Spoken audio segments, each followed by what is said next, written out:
Di abad 15 ada yang menarik, teman-teman boleh cek. Semua penemuan-penemuan besar itu ada ongkosnya. Galileo Galilei, Copernicus, Gutenberg menciptakan mesin printing. Saya lupa apa yang tercipta. Newton dengan Principia of Mathematicanya gitu ya. Pada saat 14 sekian dan 15 sekian mendadak Eropa menjadi dunia baru, pinter semua dan teknologi maju dengan cepat, padahal kemajuan teknologi dan peradaban itu memerlukan biaya mahal. Nah, maka sejarawan menduga bahwa harta-harta Templar tadi yang di permukaan jadi shadow, menjadi pembiaya semua penemuan-penemuan teknologi. Kemudian seperti bank pertama kali diciptakan di Italia, printing money pertama kali diciptakan di beberapa negara Eropa, masih belum berupa negara Eropa tapi kerajaan. Bahkan bank tertua di dunia di Italia sampai saat ini udah 500 tahun pun masih hidup, masih ada, masih jalan. Yang kita mau mengingatkan adalah menduga bahwa tadinya Templar dengan kekayaan di permukaan, mereka main shadow. Kita lanjutkan shadow ini ya. Dan shadow ini mulai banyak, makanya saya pernah menceritakan tentang The Winners Get All. Jadi mereka mengontrol vena,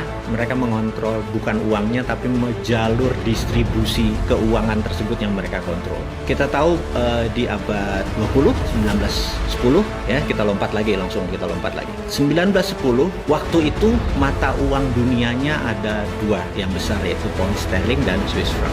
Harus ingat, dan talipan nomor satu tetap pound sterling. Pound sterling menguasai 80% transaksi di dunia di awal-awal abad 20, tentunya abad 19 dia lebih berkuasa. Jadi teman-teman harus mengingat bukan dolar atau belum dolar. Di 1910 ada sebuah rapat yang sangat fenomenal. Jadi kalau di 1989 kita lompat sebentar ke Tiongkok, China. Di situ ada The Secret Meeting That Changed China tahun 89. Nah, tahun 1910 ini ada The Secret Meeting That Changed Dollar, ya dolar gitu ya. Jadi ada sebuah meeting besar di Jacqueline Island. Jadi teman-teman boleh cek Jacqueline Island 1910 gitu ya. Apa yang terjadi? Jacqueline Island 1910. Nah, di situ akan Anda lihat bahwa ada rapat yang luar biasa antara Partai Republik seperti sekarang ini lagi rapat dengan Partai Demokrat yang diinisiasi oleh keluarga Rothschild. Kita akan masuk sebuah nama nih, keluarga Rothschild. Oke, kemudian apa inisiasinya? Inisiasinya adalah meminta currency dunia adalah dolar gitu ya. Sementara pada saat itu Demokrat sangat cenderung miring ke Inggris atau ke Britania dan mereka sangat tidak setuju dengan mata uang menggunakan dolar. Walaupun dolar adalah dolar Amerika, tapi mereka merasa nggak akan bisa dolar mengontrol 80% transaksi dunia. Sama seperti apa yang dilakukan yuan pada saat ini dengan 1,7% dari nilai transaksi dunia. Kita tahu 70-80% adalah menggunakan dolar. Toto yuan menyatakan dirinya akan challenge Amerika. Jadi sama persis seperti apa yang dimaui Rothschild, yaitu walaupun pound sterling dan Swiss franc juga dikuasai Rothschild, tapi dia ke depan melihat bahwa dolar is the future, dolar is the sunrise. Nah, ditolak oleh Partai Demokrat karena waktu itu Partai Demokrat lebih dominan. Anda boleh cek di Wikipedia sekarang. Separuh dari Partai Demokrat, kongresmen dari Partai Demokrat dan senator dari Partai Demokrat itu ada di kapal Titanic. Dan kita tahu kapal Titanic siapa yang membiayai dan kemungkinan besar kapal itu ditenggelamkan. Dan kita semua tahu begitu rapat kembali untuk menyatakan dolar adalah akan menjadi world currency, Partai Demokrat hanya separuh dan kongres menandatangani semua. Akhirnya the winner is Rothschild gitu ya. Nah, kalau saya ngomongnya ngawur, Anda cek di Wikipedia. Dan kalau di Wikipedia di situ ada Jacqueline Island, ada 1910, ada Rothschild yang membiayai Titanic, ada separuh Partai Demokrat anggotanya mati di kapal Titanic, semua ada di Wikipedia. Bukan ngarang saya ini. Saya cuma teman-teman yang muda-muda yang belum ingat ya saya ingatkan aja. Ini pelajaran-pelajaran dasar. Mungkin saya ada miss waktu atau miss jumlah, tapi kita semua get the point lah maksudnya. Oke, di tahun 45 di mana Amerika sudah menjadi pemenang perang dengan Eropa dan Amerika kontrol the world. Jadi ingat bahwa di tahun 45 itu terjadi sebuah keputusan adalah world currency adalah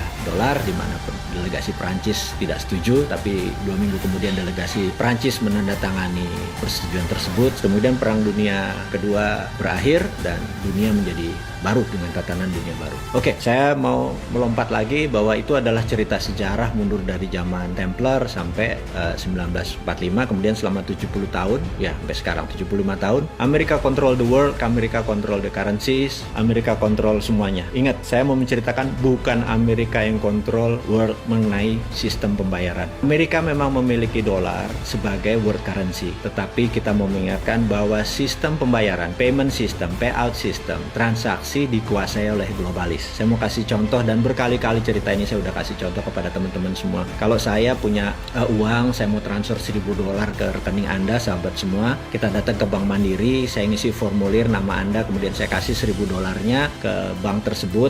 Yang terjadi adalah bank tersebut, clerk reconcile namanya, kasir tersebut akan memberikan notifikasi ke New York. Kemudian New York akan memberikan notifikasi ke kota kecil namanya Basel di Switzerland. Nah, Basel menyatakan good atau notifikasinya oke. Kemudian New York mendapatkan go ahead sign. Kemudian New York memberikan Bank Mandiri bilang oke. Pada saat itu masuklah $1.000 tadi, dipotong fee. Fee Mandiri dapat, fee New York dapat, dan Basel dapat. Jadi saya mengingatkan bahwa Basel dimiliki oleh sebuah keluarga. Dan selama kita menggunakan dolar sebagai currency, sistem menggunakan sistem dia dapat benefit. Jadi itulah disebut the winner take all, dan mereka sudah menguasai ini selama ratusan tahun. Jadi ke depan bagaimana? Nah, ini yang saya mau menceritakan, apa visi 2030 ke depan disandingkan dengan teori konspirasi. Mudah-mudahan teman-teman jadi mendapatkan visi besarnya dulu. Sekali lagi, Anda boleh bilang ini halunya Bosman, Anda boleh ini bilang pendukung teori konspirasi, tapi saya cukup konsisten dengan 450 video yang kita buat, cukup konsisten. Jadi kalau ada orang nanya, gila ya, dia ngayal tiap hari selama 450 hari dan rencananya masih ada 550 hari ke depan. Saya bilang ya, memang timnya ada 7 orang doktor yang membuat ini semua. Jadi bukan seorang Bosman ilmunya bodoh gitu, geblek begitu orangnya gitu kan, nggak ada pinter-pinternya, cuman dikasih tahu, dikasih pinter, ya udah kita menjadi corongnya teman-teman gitu ya. Oke, saya akan menceritakan apa yang bulan Maret lalu sebenarnya saya sudah ungkapkan, bahwa satu, apa itu visi 2030 dari kacamata globalis. Sekali lagi ya, dari kacamata globalis. Apa sih yang globalis mau gitu ya? Globalis ini musuhnya adalah nasionalis. Jadi dia anti orang-orang yang nasionalis dan patriotis gitu. Dia anti. Jadi saat ini yang paling ontohot, yang paling borokokok adalah si Trump itu. Dia nasionalis, patriotis. Globalis nggak suka gitu ya. Siapa lagi globalis? Globalis adalah yang mengatur tatanan dunia baru, bukan country. Nih saya harus puter-puter teman-teman atau sahabat semua biar paham. Oke, kita lanjut. Apa visi 2030 untuk globalis? Visinya dia ingin mengontrol currency. Oke, ini kalimatnya saya vulgarkan. Ada 20 step, 20 langkah yang akan dia lakukan dari sekarang sampai 2 tahun ke depan. Sekarang ini nanti kita bahas ya. Jadi begini, langkah pertama adalah mengendalikan media mainstream di 194 negara. Saya ulangi lagi. Globalis mengontrol media mainstream, media utama di 194 negara gitu ya. Amerika, Indonesia, Tiongkok, nggak peduli dia. Pokoknya kontrol 194 negara. Kontrol. Entah kontrol direct, indirect, payment, atau ada orang di dalam, terserah. Berapa lama melakukannya? We never know. Bisa 10 tahun, bisa 5 tahun, yang jelas mereka sudah mengontrol saat ini. Kemudian, nomor 2, melepas virus yang sedikit deadly, atau melepas virus yang lebih mematikan sedikit dibandingkan influenza atau flu gitu ya. Langkah kedua. Langkah ketiga, semua media yang di tangan dia dibuat berita-berita bahwa COVID menakutkan, mematikan. Anda lihat video di Cina ada orang mati berdiri, di Italia ada gini. Sahabat semua, itu by design, itu propaganda ya. Nomor 3, create fear, menciptakan ketakutan. Keempat, menyarankan total lockdown, Nah, tujuannya apa? Tujuannya dia ingin memukul ekonomi hingga separuh dari transaksi di dunia saat itu gitu ya. Kemudian dia ingin 50% populasi dari tenaga kerja menjadi unemployed, tidak bekerja. Oke? Dan ini dipukul bergantian dengan total lockdown di beberapa negara gitu ya. Nomor 5, dia menyebarkan PCR yang sangat sensitif. Ini harus diingat lagi nih ya. Menyebarkan PCR yang sangat sensitif. Dengan kesensitifan yang sangat sensitif tersebut sehingga di mana-mana COVID ini menyebar seakan-akan sangat cepat gitu ya. Oke, saya lanjutkan lagi. Dan ini terus dipukul sampai November kemarin karena tujuannya adalah political tool untuk memukul Trump. Jadi Trump menang atau Trump kalah, tugas COVID dalam political tool sudah selesai. Tapi tugas COVID sebagai pandemic, sebagai economic tool, sebagai biological tool, pandemic tool masih belum selesai. Sekali lagi, political tool sudah selesai. Karena political tool sudah selesai, maka tugas COVID sudah berbeda nih ya, sekali lagi. Dan ini yang harus diingat. Maka setelah banyak lockdown, banyak pengangguran segala macam. Nah, ini yang paling penting. Akan diterbitkan placebo vaksin. Ini kurang ajar. Placebo vaksin ini tingkat penyembuhannya mungkin hanya setengah orang yang punya antibodi. Jadi gini, orang yang kena COVID, katakanlah dia OTG tanpa gejala, kemudian dia sembuh, tubuhnya sudah ada antibodi. Tapi mereka yang kena lebih parah, misalnya sampai dirawat, sampai perlu plasma atau sampai memerlukan itu, sembuh, maka antibodi dia lebih tinggi daripada yang OTG tadi. Vaksin yang nanti yang kita sebut placebo vaksin ini bahkan tidak sampai setengah dari orang yang punya antibodi itu. Jadi rendah sekali gitu ya, rendah sekali. Kita sampai tahap ini nih yang saya mau bicarakan. Lalu nanti, sekali lagi, ini belum terjadi. Ada 20, ini nomor 8. Saya ada beberapa yang saya skip sengaja ya, biar teman-teman terus intens dengan saya, intens dengan teman-teman di sosial media. Jadi, ini nomor 8. Nomor 9, nomor 8 itu apa tadi? Diterbitkan vaksin placebo. Ingat, kenapa vaksin placebo? 40 tahun AIDS itu beredar di dunia, belum ada vaksinnya. Sekarang kita mau nanya, kenapa nih 1 tahun mendadak ada vaksinnya gitu ya? Oke, kita sekedar skip, hanya pertanyaan kritis aja. Nanti setelah ini, setelah vaksin placebo ini diterbitkan, ini sekali lagi saya baca dari data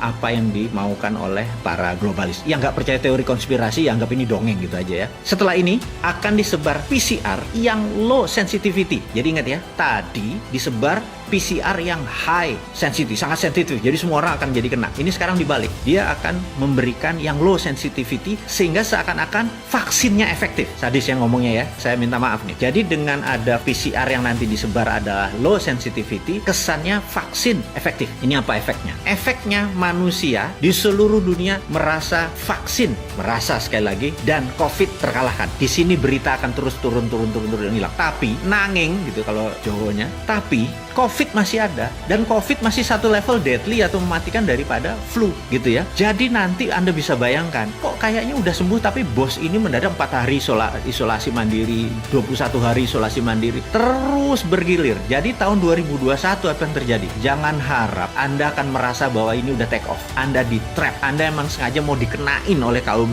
globalis itu supaya terpapar lebih dari 60% penduduk dunia. Itu targetnya. Dengan terpapar itu dengan tingkat kematian 3-4%, hilang berapa puluh ribu atau ratus ribu manusia. Itu tujuan mereka gitu ya. Dan sekali lagi, teori konspirasi Anda boleh nggak percaya. Wes sakarepmu, bosman kok gitu, nggak sakit hati kita. Lanjut ya. Nah, setelah tadi PCR tadi low sensitivity, orang lupa, orang keluar lagi, tapi waduh, yang sakit, yang terpapar yang kesana kemari makin lebih cepat. Itu maunya mereka, dan ekonomi makin berantakan karena kita makin kikuk. Kok ini lockdown apa enggak, PSBB apa enggak, makin kusut. Dunia ke depan itu makin kusut gitu. Nah, lalu siap apa yang mereka luncurkan? Mereka akan meluncurkan digital currency. Ini yang sebenarnya mereka mau gitu.